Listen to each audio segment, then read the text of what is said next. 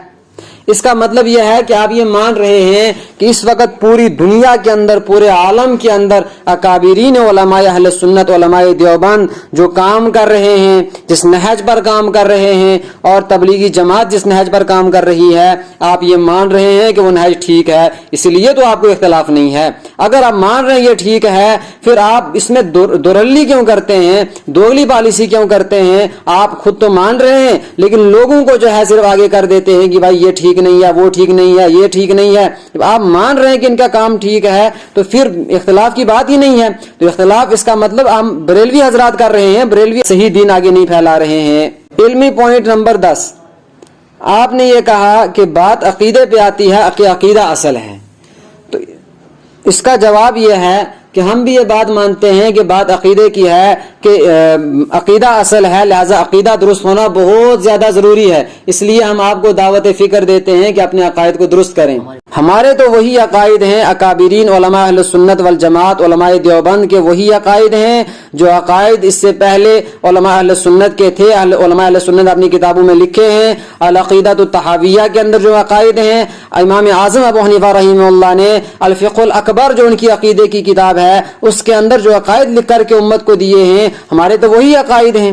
ان عقائد سے انحراف کس نے کیا؟ پھر دیکھیے کہ کہاں کہاں آپ حضرات نے فالٹ کیا ہے اور کہاں کہاں آپ نے غلط عقائد امت کو دیے ہیں.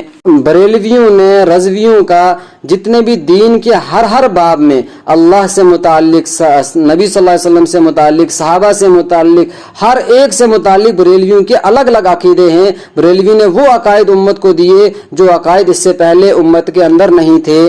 چنانچہ بریلویوں کی ایک کتاب ہے فوائد فریدیہ، اس میں انہوں نے لکھا ہے کہ حضرت ابو الحسن الخرفانی نے فرمایا کہ صبح سویرے اللہ تعالیٰ نے میرے ساتھ کشتی کی اور مجھے پچھاڑ دیا. نعوذ باللہ، اللہ ایک بندے کے ساتھ، اپنی مخلوق کے ساتھ کشتی کر رہے ہیں. یہ اللہ کوئی پہلوانی کرا رہے ہیں، یہ اتنی بڑی گستاخی یہ کر رہے ہیں. تو اللہ ان کا خدا وہ ہے جو کشتی کرتا ہے بندوں کے ساتھ. تو اسی طرح سے اللہ کے نبی صلی اللہ علیہ وسلم کے بارے میں بھی ان کے عقائد الگ ہیں جو عام مسلمانوں کے نہیں ہیں، نہ ہی علماء اہل سنت کے کبھی تھے، انہوں نے اپنی کتابوں میں ذکر کیے. مثلا ان کا ایک وائز کہتا ہے کہ میں سو جاؤں یا مصطفیٰ کہتے کہتے، کھلے آنکھ صلی اللہ کہتے کہتے، حبیب خدا کو خدا کہتے کہتے. یہ کتنا بڑا، اس سے بڑی گستاخی اور کیا ہو سکتی ہے کہ اللہ کے نبی صلی اللہ علیہ وسلم زندگی بھر یہ دعوت دیتے رہے کہ ایک اللہ کی جانب آ جاؤ، اور یہ کہہ رہے ہیں کہ نہیں، حبیب خدا اللہ کے نبی صلی اللہ علیہ وسلم ہی خود خدا ہیں. تو یہ کتنا اللہ کے نبی صلی اللہ علیہ وسلم کو خدا کہنا، رب کہنا، اللہ کہنا کتنا بڑا جرم ہے، اس سے بڑی گستاخی اور کفر اور کیا ہو سکتا ہے۔ اسی طرح سے دیوان محمدی کے اندر یہ لکھتے ہیں کہ حقیقت جن کی مشکل تھی تماشا بن کے نکلیں گے، یا اللہ کے نبی صلی اللہ علیہ وسلم کے بارے میں کہہ رہے ہیں حقیقت جن کی مشکل تھی تماشا بن کے نکلیں گے۔ کیا خدا نہ خواستہ اللہ کے نبی تماشا بن کر نکلیں گے؟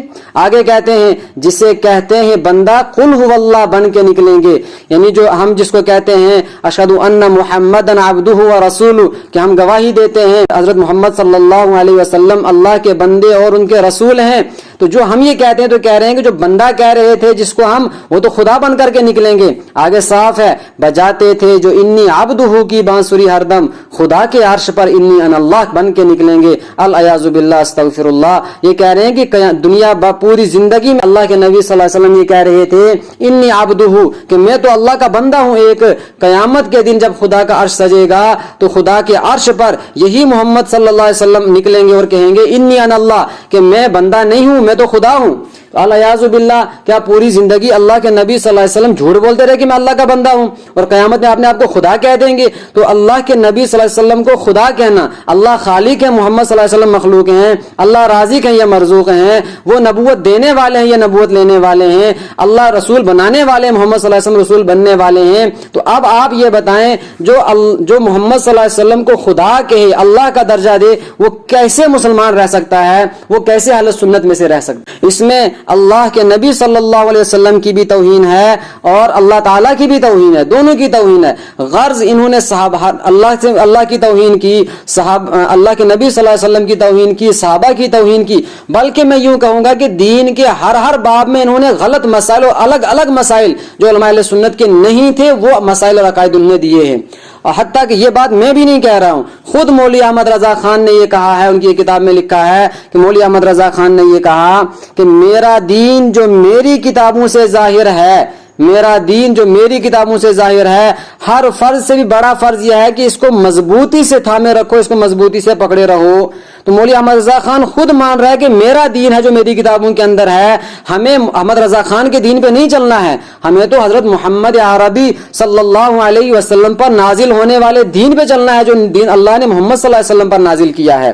لہٰذا آپ کو ہم یہ دعوت فکر دیتے ہیں کہ ان عقائد سے توبہ کرو، ان عقائد کو اپنی کتابوں سے نکالو، اس لیے کہ آگے آپ نے کہا ہے علمی پوائنٹ نمبر 11 کہ آپ ان عبارتوں کو ان کتابوں سے نکالو۔ ہم یہ کہہ رہے ہیں کہ ہم نے پہلے آپ سے مطالبہ کیا کہ آپ یہ بتائیں کہ جو عبارتیں آپ نے اپنی اس ویڈیو میں کہی وہ عبارتیں اکابرین دیوبند، اکابرین علماء اہل سنت میں سے کس نے اپنی کتاب میں لکھی ہیں؟ کیونکہ وہ کتابیں تو عبارتیں ہم نے لکھی ہی نہیں ہیں، لیکن جو عبارات میں نے آپ کو بتائی، جو کتابیں، جو عقائد، جو مسائل میں نے آپ کو بتائے، یہ تو آپ کی کتابوں کے اندر لکھے ہوئے ہیں، ان سے بڑی گستاخیاں اور کیا ہو سکتی ہیں؟ لہٰذا میں آپ کو دعوت فکر دیتا ہوں کہ آپ آئیے، ان کتابوں کو چوک پہ کھڑے ہو کر پھاڑیے اور ان سے یہ عبارات کو نکالیے اور توبہ کی جو برات کا اعلان کیجیے۔ علمی پوائنٹ نمبر 12، آپ نے یہ کہا کہ مولوی احمد رضا خان صاحب نے اسلام کا ڈیفنس کیا، اہل سنت کا ڈیفنس کیا۔ اس کا جواب یہ ہے کہ آپ وہ کیا ڈیفنس کرتے؟ وہ خود اہل سنت کے نام پہ غلط عقائد، غلط مسائل بیان کر رہے ہیں، وہ کیا ڈیفنس کرتے ہیں؟ ہاں اتنی بات ضرور ہے کہ انہوں نے ڈیفنس کیا ہے۔ کن کا کیا ہے ساری دنیا جانتی ہے کہ انگریزوں کا ڈیفنس کیا ہے، چنانچہ انگریزوں کے خلاف ہر اٹھنے والی تحریک انہوں نے مخالفت کی۔ جب علماء اہل سنت انگریزوں کے خلاف کھڑے ہوئے تو انہوں نے ان پر کفر کے فتوے لگائے۔ جب علماء ندوہ ان کے خلاف کھڑے ہوئے، انہوں نے علماء ندوہ پہ کفر کے فتوے لگائے۔ جب اخبار زمیندار انگریزوں کے خلاف نکلنے لگا تو اخبار زمیندار کے ایڈیٹر پر کفر کے فتوے لگائے۔ علامہ اقبال پر کفر کے فتوے کس نے لگائے؟ مرزا غالب پہ کفر کے فتوے کس نے لگائے ہیں؟ اور جب انگریز کے خلاف ہوئے تو علی گڑھ پر کفر کے فتوے کس نے لگائے؟ تو غرض ہر ایک پر کفر کے فتوے لگا کر کے انہوں نے انگریز کو خوش کرنے کی کوشش کی۔ انگریز کے خلاف جہاد شروع ہوا تو انہوں نے باضابطہ کتاب لکھ دی، یہ اعلام الاعلام بأن ہندوستان دار الاسلام، کہ ہندوستان دار الاسلام ہے۔ کیوں؟ یہاں انگریز آیا ہے نا، اور انگریز اسلام کو مٹا رہا ہے، انگریز مدارس کو ختم کر رہا ہے، انگریز مدارس پر بلڈوزر چلا رہا ہے، اور انگریز آ کر کے علماء کا قتل عام کر رہا ہے، علماء اہل سنت کو مار رہا ہے، دین کو مٹا رہا ہے، اس لیے دار الاسلام ہے۔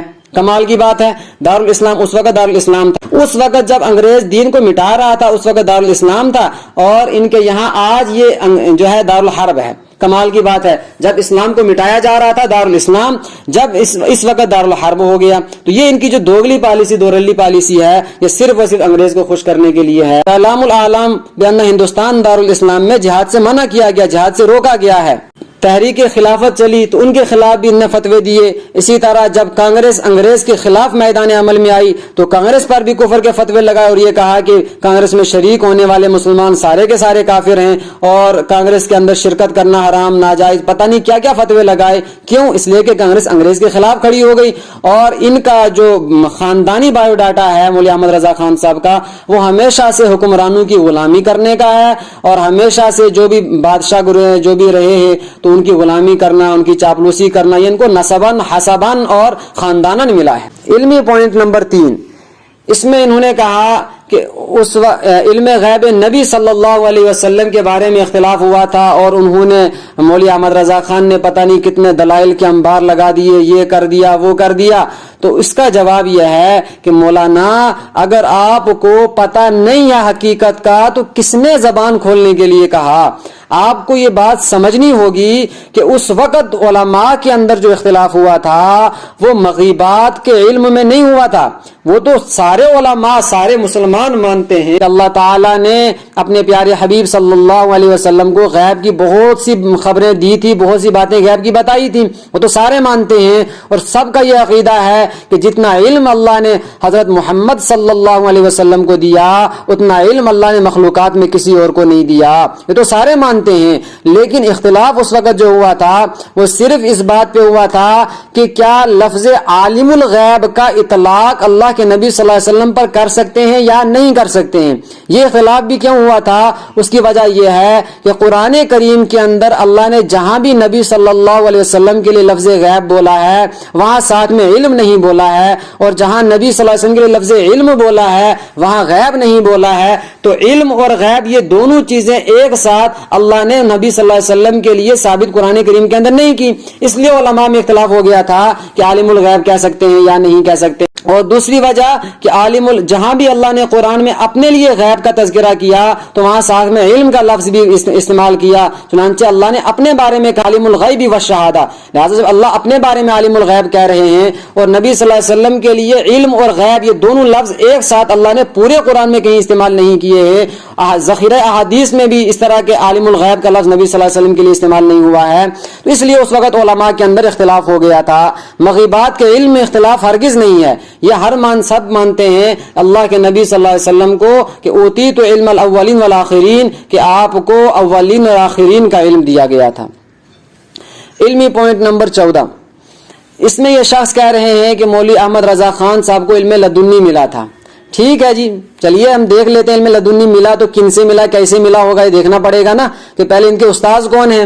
چنانچہ جب ہم دیکھتے ہیں تو ان کے سوانح نگاروں نے لکھا ہے کہ ان کے ابتدائی اساتذہ میں سے ایک استاذ مرزا غلام احمد قادیانی کے بھائی مرزا غلام قادر بیگ ہیں۔ اس کا مطلب یہ ہوا جن کے استاذ مرزائی ہیں، مرزائیت کے کفر پر پوری دنیا نے مہر لگائی ہوئی ہے کہ مرزا غلام قادیانی نے نبوت کا دعویٰ کیا تھا کہ میں اللہ کے نبی صلی اللہ علیہ وسلم کے بعد نبی بن کر کے آیا ہوں۔ تو اکابرین علماء اہل سنت، علماء دیوبند نے اور تمام مسلمانوں نے اور تمام اکثر حکومتوں نے بھی ان پر کفر کے فتوے لگائے تھے، اور کفر باضابطہ ان کا ہے۔ تو ایک کافر اور مرتد اور زندیق کا بھائی پڑھا رہا ہے مولوی احمد رضا خان صاحب کو۔ اب ظاہر ہے کہ جو علم وہاں سے لیا ہوگا وہ علم تو ان کی کتابوں میں آنا ہی تھا۔ جب مرزا غلام احمد قادیانی نے انگریز کے خلاف جہاد کے حرام ہونے کا فتویٰ دیا تبھی تو انہوں نے بھی اپنی کتاب میں لکھا کہ اب جہاد کرنے کی اجازت نہیں دی اور کہا جہاد نہ کریں۔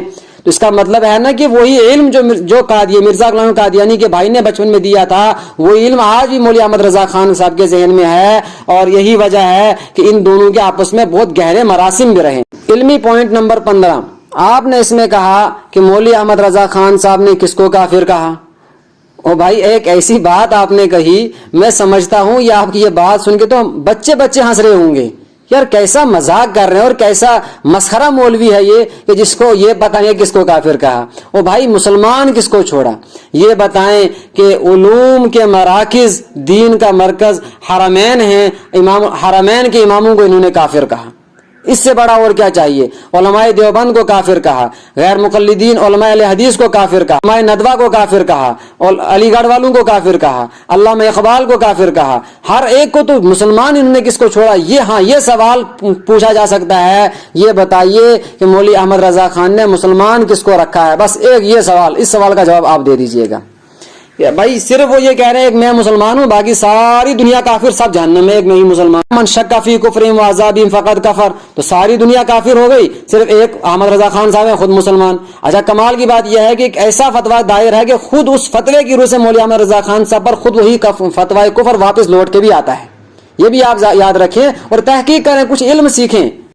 علمی پوائنٹ نمبر 16، آپ نے کہا پھر سے انہی عبارات کا دوبارہ سے ذکر کیا آپ نے کہ مولوی احمد رضا خان صاحب نے عبارتیں ان کی کفریہ عبارات نکالی تھی. میں نے پہلے بھی کہا کہ عبارات علماء اکابرین علماء اہل سنت علماء دیوبند کی نہیں ہیں. اب پھر سے میں یہ کہہ رہا ہوں کہ عبارتیں نکالنے میں مولوی احمد رضا خان صاحب نے دجل اور فریب سے کام لیا ہے، اور یہ یہودی والا انہوں نے کام کیا ہے، جس سے پتہ چلتا ہے کہ یہودیت کے بھی اثرات ان کے اندر تھے. قرآن کریم میں اللہ تعالیٰ فرماتے ہیں یہودیوں سے متعلق، یحرفون الکلم عن مواضعہ، ایک جگہ کی بات دوسری جگہ اٹھا کر کے رکھ دیتے ہیں. تو وہی کام مولوی احمد رضا خان صاحب کرتے تھے، ایک لفظ ایک صفحے کا، دوسرا تیسرے کا، تیسرا چوتھے کا، اس طرح الگ الگ صفحات سے الگ الگ چیزوں کو اٹھا کر کے ایک کفریہ مضمون تیار کیا. یہ مضمون تو تیار مولوی احمد رضا خان صاحب نے کیا، لہذا جو کفر کا فتویٰ تھا وہ احمد رضا خان صاحب ہی پر لگے گا، کیونکہ عبارات کفریہ انہوں نے خود تیار کی ہیں، اکابرین علماء اہل سنت نے نہیں لکھی ہیں. علمی پوائنٹ نمبر 17، اور یہ بھی ایک عجیب سا پوائنٹ ہے کہ ہنسنے کو جی چاہتا ہے، کہ ایک عجیب سی کامیڈی آپ نے کی کہ مولانا اشرف علی تھانوی صاحب کو مولوی احمد رضا خان صاحب نے بہت مرتبہ خطوط لکھے کہ آئیں مجھ سے بات کریں، مجھ سے بحث کریں، اگر خود نہیں آ سکتے ہیں تو اپنے کسی وکیل کو بھیجیں. اور بھائی مولوی احمد رضا خان صاحب میں اتنی ہمت کہاں کہ وہ مولانا اشرف علی تھانوی صاحب سے بحث کریں. مولانا اشرف علی تھانوی کے ایک مرید تھے مولانا مرتضی حسن چاند پوری، انہوں نے جگہ جگہ اشتہارات چھپوائے اور اس کو مناظرے کے چیلنج دیے، چیلنج بازیاں کی، لیکن ہر جگہ سے یہ دم دبا کے بھاگ جاتے تھے، کبھی بھی مناظرہ کرنے کے لیے تیار نہیں ہوئے. تو جو مولانا مرتضی حسن چاند پوری سے مناظرہ نہیں کر رہا ہے، وہاں سے بھاگ رہا ہے، ان سے ڈر رہا ہے، تو مولانا اشرف علی تھانوی سے وہ جا کر مناظرہ کرتا. سبحان اللہ. اچھا وہ بھول گئے جب مولانا منظور نعمانی صاحب خود بریلی مدرسہ میں آ کر کے انہوں نے انہی عبارات اکابر پر مناظرہ کیا تھا. آج بھی اس کی رودات فتوحات نعمانیہ کے اندر موجود ہے، جا کر پڑھو اور ہوش کے ناخن لو. وہ تو تمہارے گھر کے اندر تمہارے مدرسے کے اندر آ کر کے انہوں نے مناظرہ کیا ہے تم سے اور جیت کر کے گئے. تو آپ یہ کہتے ہو کہ جی مولوی اشرف علی تھانوی صاحب سے انہوں نے مناظرے کی بحث کی دعوت دی لیکن وہ آئے نہیں. یہ امت کو دھوکہ نہ دیں. علمی پوائنٹ نمبر 18، آپ نے اس میں کہا کہ مولانا تھانوی گھبرا گئے، پھر سے وہی بات، مرغے کی ایک ٹانگ لے کر کے پھر سے پہنچ گئے. یہ بھی کتنا بڑا جھوٹ ہے جو مولانا منظور نعمانی نے تو انہی عبارات پہ جا کر کے ان کے مدرسے میں مناظرہ کیا ہے، لہٰذا اس میں تو کوئی دو رائے ہے ہی نہیں. علمی پوائنٹ نمبر 19، آپ نے کہا کہ مولانا اشرف علی تھانوی صاحب کو اس کا احساس تھا کہ میں نے غلط لکھ دیا ہے، لیکن پتہ نہیں کن وجوہات کی بنا پہ انہوں نے پھر رجوع نہیں کیا. او بھائی کتنا جھوٹ بولو گے، کچھ تو خوف کرو، اسی دنیا میں نہیں رہنا ہے، مرنا بھی ہے، اللہ کو منہ بھی دکھانا ہے. اچھا چلیے ہم فی الحال ایک آپ کو بات بتاتے ہیں، اس کا زیادہ کوئی جواب تو نہیں دوں گا، کہ خود مولوی احمد رضا خان کے خلیفہ تھے مولانا ظفیر الدین، ان کے چھوٹے بھائی تھے مفتی خلیل احمد برکاتی بدایونی، جو وہیں بریلی مدرسہ کے فارغ تھے، اور ایک عرصے تک اسی مولوی احمد رضا خان کی روش پر تھے کہ جی سارے کافر ایک میں ہی مسلمان. لیکن جب انہوں نے بعد میں آگے چل کر کے خود انہوں نے مزید تحقیق کی اور خود پڑھا، اب حق واضح ہوا کہ یار مولوی احمد رضا خان تو جھوٹا انسان ہے، اس نے تو دھوکہ دیا ہے، اس نے فراڈ کیا ہے. چنانچہ اس نے خود لکھا انکشاف حق، انہوں نے ایک کتاب لکھی انہی مفتی خلیل احمد برکاتی بدایونی نے، جو پہلے انہی کے مدرسے کے فارغ ہیں اور مولوی احمد رضا خان کے خلیفہ کے چھوٹے بھائی ہیں. اس نے کتاب لکھی اور اس میں لکھ دیا کہ اکابرین علماء اہل سنت نے میں سے کسی نے اپنی کتاب کے اندر کوئی کفریہ عبارت نہیں لکھی، یہ مولوی احمد رضا خان نے فراڈ کیا ہے، جھوٹ بولا ہے، دھوکہ دیا ہے. علمی پوائنٹ نمبر 20، آپ نے اس میں یہ کہا کہ مولوی احمد رضا خان صاحب کے انتقال پر مولانا اشرف علی تھانوی نے افسوس کا اظہار کیا. بھائی کچھ تو عقل ہونی چاہیے بندے کے اندر. مولانا اشرف علی تھانوی رحمۃ اللہ علیہ نے اگر مولوی احمد رضا خان کے انتقال پر افسوس کیا ہے یا کچھ کلمات کہے ہیں تو یہ تو حضرت مولانا اشرف علی تھانوی کی اور اکابرین علماء اہل سنت علماء دیوبند کی حق پر ہونے کی علامت ہے کہ انہوں نے اپنے مخالفین کے ساتھ، یہ دیکھو کیسا انہوں نے رویہ اختیار کیا، حسن ظن سے کام لیا اپنے مخالفین کے تئیں۔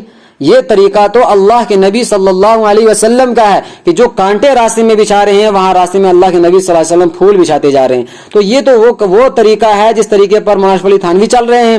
لہذا حق پر تو اکابرین علماء اہل سنت علماء دیوبند ہیں، اور یہ ان کے حق پر ہونے کی بہت بڑی دلیل ہے جو آپ کی کھوپڑی میں شریف میں کم سے کم آنے والی نہیں ہے۔ علمی پوائنٹ نمبر 21، آپ نے یہ کہا کہ مولوی احمد رضا خان صاحب نے ڈائریکٹ فتویٰ نہیں دیا تھا، فتویٰ تو علماء حرمین نے دیا تھا۔ اس کا جواب یہ ہے کہ یہ بھی اس کا ہم نے پہلے بھی جواب دیا کہ یہ تو خیانت سے کام لیا تھا مولوی احمد رضا خان صاحب نے، کہ غلط عبارات خود انہوں نے بنائی، کفریہ عبارات انہوں نے خود بنائی۔ لہذا جو کفریہ عبارات بناتا ہے فتویٰ اسی پہ لگتا ہے۔ اکابرین دیوبند میں سے کسی نے اپنی کتاب میں وہ عبارات نہیں لکھی ہیں۔ پہلے بھی ہمارا چیلنج تھا، اب بھی چیلنج ہے کہ آپ بعینہ من وعن وہ عبارات جو مولوی احمد رضا خان نے بتائی ہیں وہ اکابرین دیوبند میں سے کسی کی کتاب میں دکھا۔ علمی پوائنٹ نمبر 22، آپ نے اس میں یہ کہا کہ من شک فی کفرہم وعذابہم فقد کفر، کہ یہ والی جو عبارت تھا، یہ والا فتویٰ یہ مولوی احمد رضا خان صاحب کا نہیں ہے، یہ تو علماء حرمین کا فتویٰ ہے۔ جواب یہ ہے کہ یہ بھی آپ نے جھوٹ سے کام لیا ہے۔ یہ عبارت من شک فی کفرہم وعذابہم فقد کفر، یہ عبارت خود مولوی احمد رضا خان صاحب کی ہے، علماء حرمین نے تصحیح کی تھی اس کی۔ لہذا آپ جھوٹ کیوں بول رہے ہیں؟ نمبر 1۔ نمبر 2، انہوں نے ساتھ میں یہ بھی لکھا تھا اگر یہ عقائد درست ہوں، اگر یہ باتیں جو مولوی احمد رضا خان صاحب نے لکھی ہیں اگر یہ درست ہیں تب ہم ان کے فتوے کی تصدیق کرتے ہیں۔ چونکہ وہ اردو جانتے نہیں تھے اس لیے وہ اصل کتابیں تو دیکھ نہیں سکتے تھے نا، اس لیے انہوں نے لکھ دیا کہ اگر یہ عبارات درست ہیں تب ان پہ کفر کا فتویٰ ہے۔ لیکن چونکہ میں نے پہلے آپ کو کہہ دیا، خود مفتی خلیل احمد برکاتی صاحب نے بھی لکھا ہے انکشاف حق میں کہ یہ عبارات جو مولوی احمد رضا خان صاحب نے بنائی ہیں یہ ان کی اپنی بنائی ہوئی ہیں، گڑی ہوئی ہیں، یا اکابرین دیوبند کی عبارات نہیں تھی نہ ہیں۔ نمبر 2، مولانا وہ بھی تو یاد کرے کہ جب علماء حرمین نے بعد میں وہاں سے 25 سوالات بھیجے تھے دارالعلوم دیوبند، اور یہاں سے مولانا خلیل احمد سہارنپوری نے ان کے جوابات لکھے تھے، پھر علماء حرمین نے اس پر دستخط کیے ہیں کہ یہ عقائد اور یہ مسائل جو اس میں لکھے ہوئے ہیں یہ درست ہیں۔ اس میں لکھے ہوئے ہیں، المحنت علی المفند کے نام سے چھپی ہوئی ہے وہ کتاب، اس کو بھی تو دیکھیں۔ کیوں؟ اس پر بھی تو علماء حرمین نے ہی تو دستخط کیے ہیں۔ تو اگر پہلا والا فتویٰ پہلے والا معتبر لیتے ہیں دوسرے والے کو کیوں نہیں مانتے ہو؟ دونوں کو مانو پھر۔ اور دوسری ظاہر سی بات ہے پہلا والا جو ہے وہ اکابرین علماء اہل سنت پہ لگے گا نہیں، اس لیے نہیں لگے گا کیونکہ عبارت ان کی تھی نہیں، اور دوسرا والا فتویٰ چونکہ وہ خود ان نے کہہ رہے ہیں کہ ہمارے یہ عقائد ہیں، ہماری یہ مسائل ہیں، تو اس پہ انہوں نے کہہ دیا کہ یہ عقائد ٹھیک ہیں۔ لہذا جھوٹ کا پلندہ یہ جو احمد رضا خان صاحب کی ذریت اور ان کا جو دین ہے یہ صرف جھوٹ کا پلندہ ہے، فراڈ کا پلندہ ہے، یہ اس سے آج امت کو بچائیں، یہ امت کو دھوکہ نہ دیں۔ علمی پوائنٹ نمبر 23 سے اخیر میں جو ہے ایک شعر پڑھنے کو جی چاہے کہ دستار کے ہر اوتار کی تحقیق ہے لازم کہ ہر صاحب دستار معزز نہیں ہوتا۔ میں سامعین سے گزارش کرنا چاہوں گا، ناظرین سے گزارش کرنا چاہوں گا کہ ان بریلویوں، بدعتیوں، رضویوں جن میں سے بعض کے عقائد کیا جو ہے شرکیہ حد تک پہنچے ہوئے ہیں، جو مشرکین کی حد تک شرک کی حد تک پہنچے ہوئے ہیں، ان بریلویوں، بدعتیوں، رضویوں کے جبہ قبہ اور موٹی دستار، کالی پگڑی ہو، اوپر سے چوغا بنا ہوا ہو اور ساتھ میں جبہ قبہ دیکھ کر کے زرد نیلی پگڑیاں دیکھ کر کے ان کو اہل سنت نہ سمجھا جائے، یہ گمراہ ہیں اور ان کا مستقل الگ دین ہے جیسے کہ مولوی احمد رضا خان نے خود کہا ہے۔ لہٰذا یہ علماء اہل سنت والجماعت سے ان کا بالکل کچھ بھی تعلق نہیں ہے، یہ اہل سنت والجماعت سے خارج ہیں، گمراہ ہیں، بدعتی ہیں، بریلوی ہیں، رضوی ہیں، مگر یہ سنی نہیں ہیں۔ وہ اللہ تعالی سمجھنے کی توفیق عطا فرمائے، حق پڑھنے کی، حق سننے کی، حق سمجھنے کی اور اس کو عملانے کی توفیق عطا فرمائے۔